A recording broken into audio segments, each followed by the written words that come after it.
शेतकरी बंधूंनो नमस्कार. आपण पाहतात दिशा शाश्वत शेतीची. बऱ्याच दिवसानंतर आपण हा व्हिडिओ समोर आणतो आहोत. आपल्या शेतीच्या संदर्भात असं घडतंय का याच्यावर जवळजवळ 24-25 पॉईंटवर आपण चर्चा केली.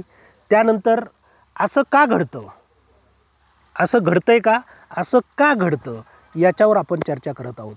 पहिला 7 पॉईंटवर आपण बोललेलो आहोत. आता आपण आज पुन्हा 7 पॉईंटवर बोलणार आहोत. हे असं का घडतं, शेतीमध्ये हे असं का घडतं. आपण पूर्वीची शेती पाहिली तर ज्या गोष्टी आपण करत होतो त्या गोष्टी बऱ्याचशा बाजूला ठेवल्या. त्यामुळे शेतीमध्ये अस्वस्थता, अनास्था ही निर्माण झाली. शेती करण्याच्या बाबतीत अनास्थता निर्माण झाली. आणि अस्वस्थता का निर्माण झाली तर बऱ्याचशा चांगल्या गोष्टी आपण सोडून दिल्या, म्हणून अस्वस्थता निर्माण झाली. आणि अस्वस्थता निर्माण झाल्यामुळे अनास्था म्हणजे ती गोष्ट करायला नको, आता नको, शेती नको ही म्हणणाऱ्यांची संख्या तरुण पिढीमध्ये वाढायला लागलेली आहे. मग हे असं का घडतं यावर पहिल्या 7 भागामध्ये आपण पाहिले. आता पुन्हा 7 भागावर आज आपण बोलणार आहोत.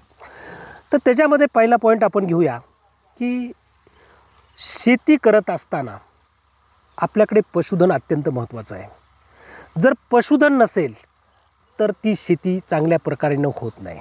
कारण पशुधनापासून मिळणारं जे खत आहे, ओढकामासाठी असणारे बैल आहेत, शेळ्या मेंढ्या असतील, ह्या गोष्टीपासून आपण दूर गेलो.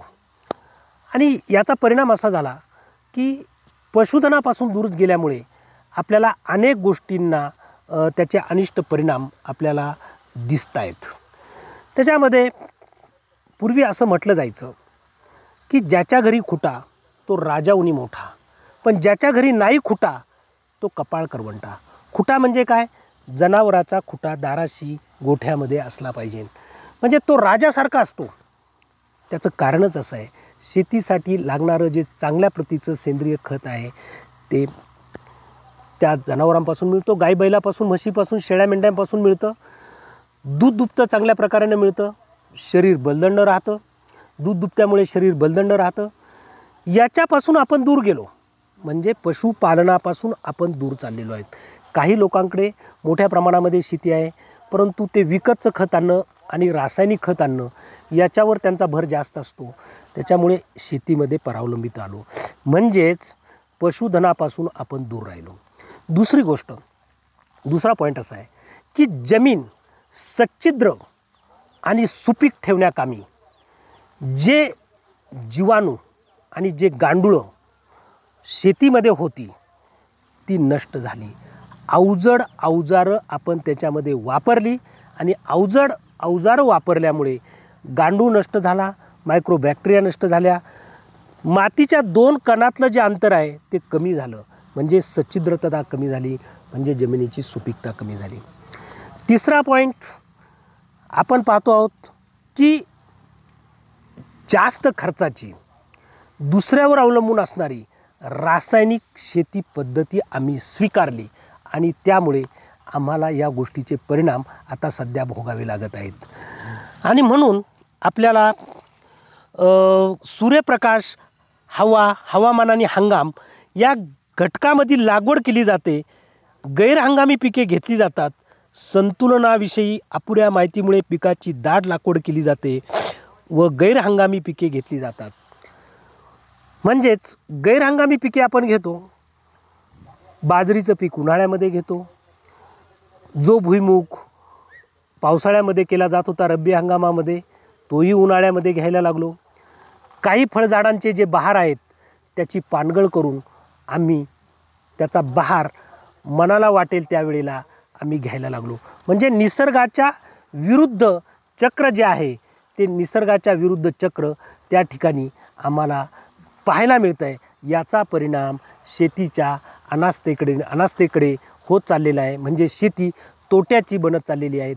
गैरहंगामी पिकं जी आहेत ती गैरहंगामी पिके आम्हाला तितकं उत्पन्न देत नाहीत.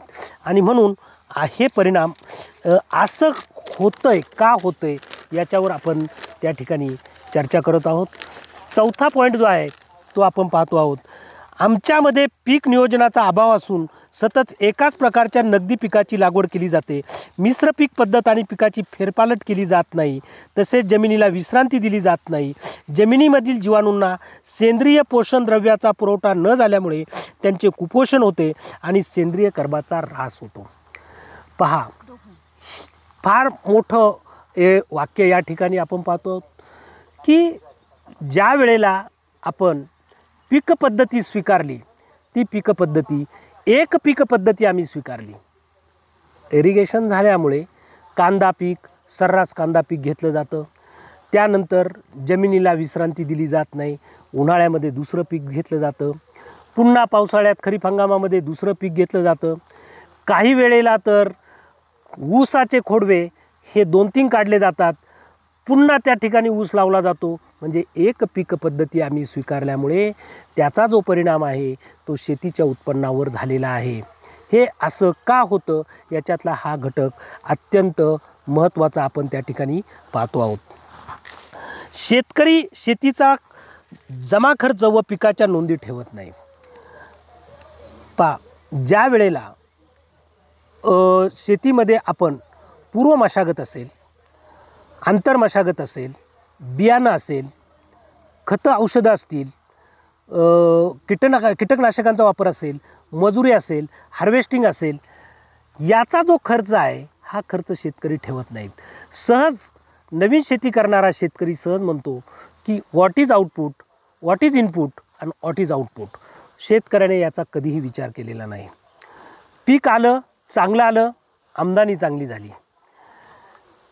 जर पीक चांगलं आलं नाही, निसर्ग कोपला.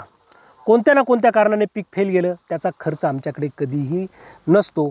म्हणून तो खर्च नसल्यामुळे आपण सध्या कोठे आहोत आणि कोठे आपण तोट्यामध्ये गेलेलो आहोत हे शेतकऱ्याला समजायला मार्ग नाही.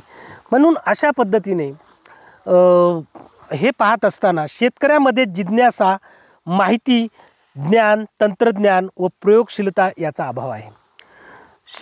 एका शेतकऱ्याने एक पीक घेतलं की दुसरा शेतकरी लगेच त्या ठिकाणी तेच पीक घेतो. पिकामध्ये वेगळेपणा हा त्या ठिकाणी दिसत नाही. सदट कितीही लांब किलोमीटरपर्यंत एकच पीक पाहायला मिळतं. सोयाबीन तर सोयाबीनच असतं, कांदा तर कांदाच असतो, ऊस तर ऊसच असतो, ऊस बेल्टमध्ये ऊस तर ऊसच असतो, कपाशी तर कपाशीच असते. अशा पद्धतीचं तंत्रज्ञान हे अवगत न असल्यामुळे कोणत्या हंगामामध्ये कोणतं पीक घेतलं पाहिजे शेतकरी पूर्वापार करत आलेला आहे. परंतु तरी पण आता आम्हाला निसर्गाच्या वर मात करून आम्हाला पीक पद्धती स्वीकारणं कधीही परवडणार नाही. हे आमच्या शेतीच्या बाबतीमध्ये घडतं आहे. दुसरी गोष्ट, शेतकऱ्याने ग्राहकांच्या गरजेनुसार शेतीमालावर मूल्यवृद्धी केली नाही व विक्री व्यवस्थापन कौशल्य आत्मसात केलेले नाही. जे विकतं ते पिकवणं ही जी गोष्ट आहे ही शेतकऱ्याने प्रथमतः आत्मसात केली पाहिजे. जो शेतमाल विकला जात नाही, त्याला घाईघाई ग्राहक नाही, तो शेतमाल घेताना शेतकऱ्याने विचार केला पाहिजे. याचं मार्केटिंग जर व्यवस्थित झालं नाही तर आपण याच्यामध्ये घातलेला जो खर्च आहे तो पुन्हा निघणार नाही. उदाहरणार्थ, ज्यावेळेला आपण कांद्याचं पीक घेतो त्यावेळेला एकदम कांदा हा मार्केटमध्ये डू होतो, बाजारभाव कोसळतात आणि शेतकरी हातबल होतो. घातलेलं भांडवल त्याला त्याच्यामधून निघत नाही आणि म्हणून हे खरं शेतीच्या बाबतीमध्ये आपल्याकडे घडतं आहे. आणि म्हणून आपल्याला या गोष्टीचा विचार करणं हे अत्यंत गरजेचं आहे. शेतकऱ्यास श्रम व कौशल्याबरोबरच बुद्धी व शहाणपण यांची जोड देण्याची जाणीव झालेली नाही. ज्याला सहज म्हटलं जातं, शेतकरी म्हणतो नुसतं गधे काम करायचं नाही आणि करताना मात्र त्याच पद्धतीने होतं. गधे काम म्हणजे ओझं होण्याचं काम, ओझं वाहण्याचं काम. आपल्याला कष्ट किती करावे लागणार आहेत, त्याच्यामध्ये सुसूत्रता, सुटसुटीतपणा आणता येईल का, जेणेकरून आपल्याला कष्ट कमी पडतील, हा शेतकरी बऱ्याच वेळेला विचार करत नाही आणि तो काम करत असताना त्या पिकामध्ये तो थकून जातो. अशा प्रकारेनं आपण 7-8 गोष्टींवर आता हे असं का होतं यावर आपण चर्चा केलेली आहे. आपण पुढच्या भागामध्ये पुन्हा एक 7-8 गोष्टींवर चर्चा करणार आहोत. तोपर्यंत ऐका दिशा शाश्वत शेतीची. धन्यवाद.